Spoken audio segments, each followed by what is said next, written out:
Salut tout le monde! Alors avant de commencer cette vidéo, je tenais un peu à, on va dire, expliquer le retard voilà, de cette vidéo. Elle devait arriver normalement comme à peu près toutes les semaines, soit mardi ou mercredi. Sauf que mon emploi du temps a changé cette semaine, mes jours de repos, donc, enfin mon jour plutôt de repos a donc changé.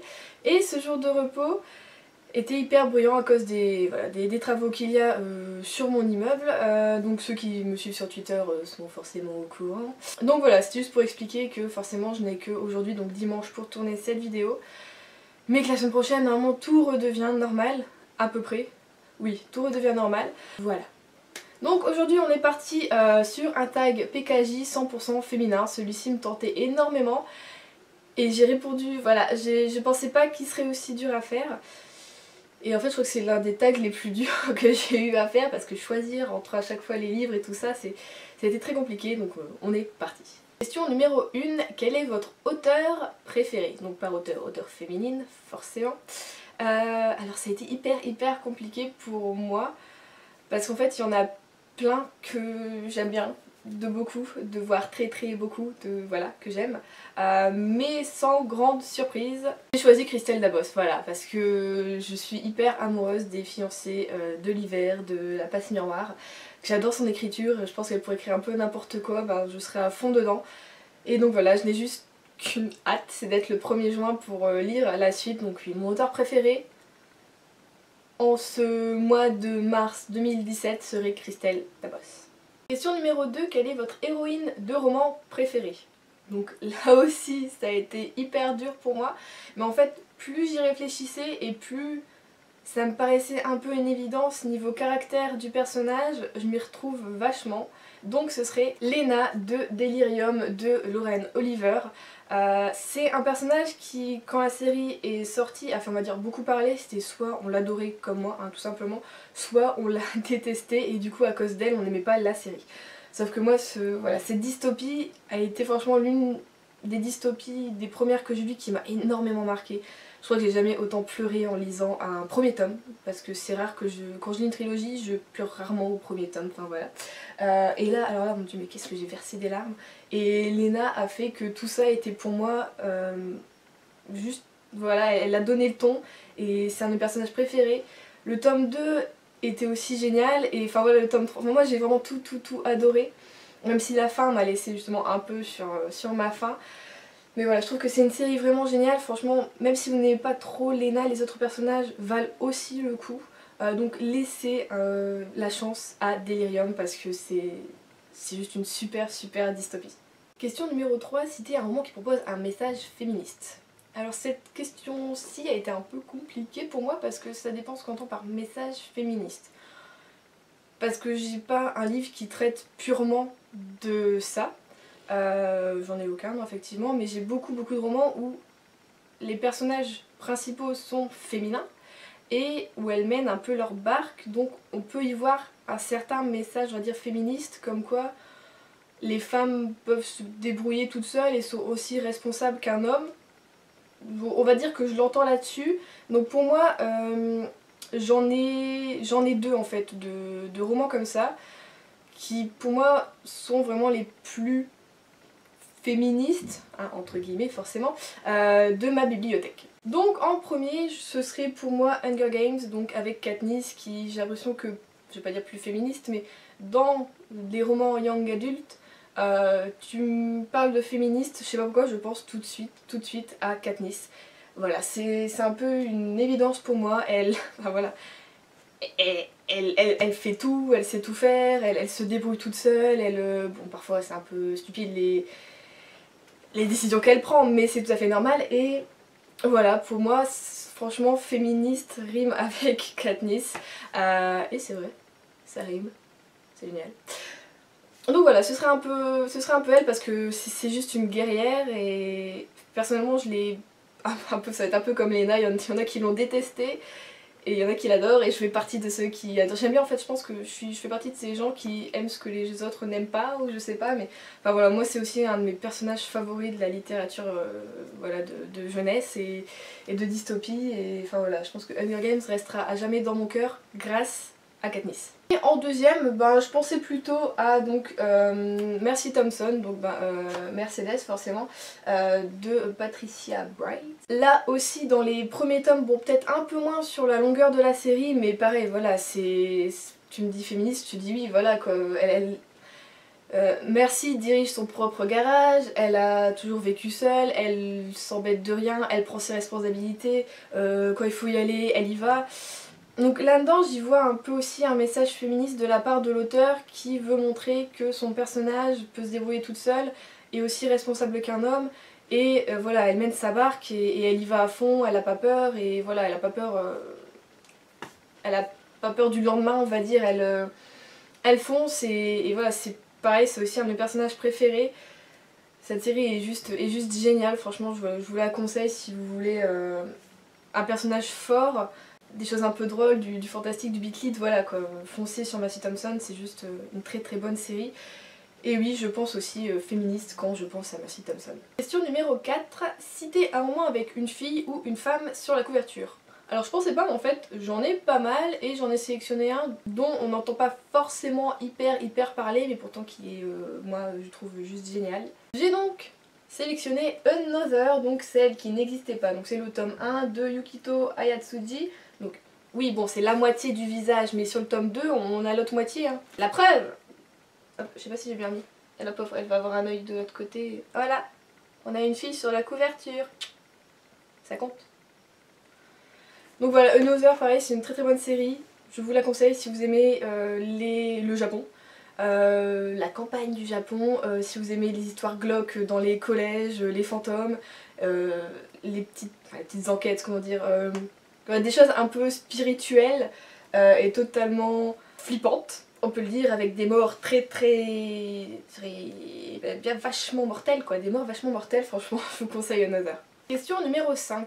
Un roman qui met en scène un groupe de filles. Ça a été un peu dur pour moi parce que j'ai pas tellement... À chaque fois en fait quand on voit dans les young adultes, dans les livres jeunesse, on a toujours... Enfin c'est toujours un mix filles-garçons, il n'y a jamais que des filles.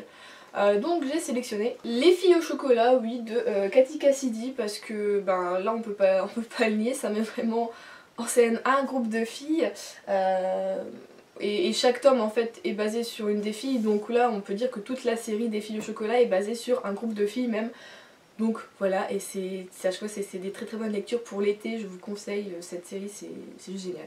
Question numéro 6, citer un roman qui met en scène un personnage de la communauté LGBT. Alors, j'ai essayé vraiment de remonter dans mes souvenirs, de me dire est-ce qu'il n'y a pas un personnage secondaire, voire encore plus, qu'on a vu qu'une fois, qui serait féminin et qui ferait partie de la communauté LGBT. Et franchement, à chaque fois que je pensais à un livre, non, c'était des hommes. J'ai aucun personnage féminin. Donc, d'une certaine façon, je suis un peu moi-même. En fait, je pensais que j'aurais pu avoir ça dans mes bibliothèques, mais pas du tout. J'étais sûre, j'étais certaine, mais si Juliette, et non en fait j'ai beau remonter dans mes souvenirs, me dire suicide, non à chaque fois, non c'est un garçon, non c'est encore un garçon, à chaque fois c'est l'ami gay en fait, c'est incroyable. On n'a jamais de copines lesbiennes, je sais pas, mais moi en tout cas dans la bibliothèque, j'en ai pas souvenir, ou ça m'a pas marqué, je sais pas, mais ouais je pensais, et en regardant, non à chaque fois en fait, quand je pensais, ah non, j'ai vu ça dans une série, ah non c'est dans un film, mais dans les livres, non, j'en trouve pas. En vrai que si vous voyez peut-être un de mes livres là, si vous avez souvenir qu'il y a un personnage de la communauté LGBT, dites-le moi qui est féminin, dites-le moi parce que moi je m'en souviens pas du tout. Ça me fait bizarre de pas en avoir finalement, je sais pas pourquoi, c'est toujours les hommes et jamais les filles, enfin voilà. Question numéro 7, citer un roman qui propose plusieurs points de vue féminins. Alors ça a été un peu dur aussi parce que souvent, on va dire maintenant, on a dans la plupart des romans que 2 points de vue et souvent c'est un garçon, une fille, un garçon, une fille, un garçon. Et là avec beaucoup de points de vue féminins. Enfin quand je dis un garçon, une fille, c'est toujours les 2 mêmes personnages en fait. On a le garçon, ensuite on a la fille, ensuite on a le garçon, on a la fille. Enfin voilà, c'est que 2 personnages et donc avec plusieurs points de vue féminins, même si on a des masculins, je pense. J'ai donc pensé à La mer infinie de Rick Yancey. Là on a plusieurs points de vue féminins. Dans le premier je suis plus sûre, je crois qu'on n'en a pas, il y a que Casey. Mais dans celui-ci on a plusieurs normalement avis féminins, hein, de ce que je me souvienne. Donc oui. Et rien qu'en le tenant j'ai envie de relire la 5ème vague. Mais que le tome 1. Question numéro 8. Citer un roman dans lequel une fille ou femme sauve le monde. Alors forcément on pense un peu à la 5ème vague mais j'en ai déjà parlé. J'ai pensé à 2 romans et je pense sur les 2 auxquels j'ai pensé... Bon je vous montre les 2, hein, autant faire comme ça. Alors en premier forcément j'ai pensé à Divergente de Veronica Roth. Là tu peux pas faire plus sauve le monde je pense, à part dans la 5ème vague. J'ai parlé avec l'accent belge non. Donc forcément on pense à une fille qui va sauver le monde, on pense à Tris, enfin voilà, moi personnellement c'est à elle que je pense en premier.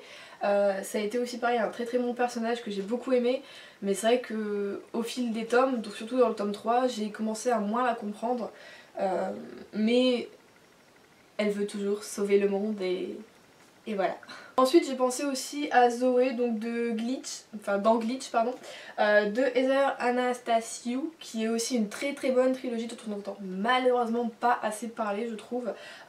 Et là aussi c'est une nana qui malgré ses faiblesses arrive à trouver des forces et veut et va peut-être, on ne sait pas, on ne sait pas du tout, je vais pas vous spoiler, sauver le monde. Alors question numéro 9, quel personnage secondaire féminin préférez-vous au héros de son roman?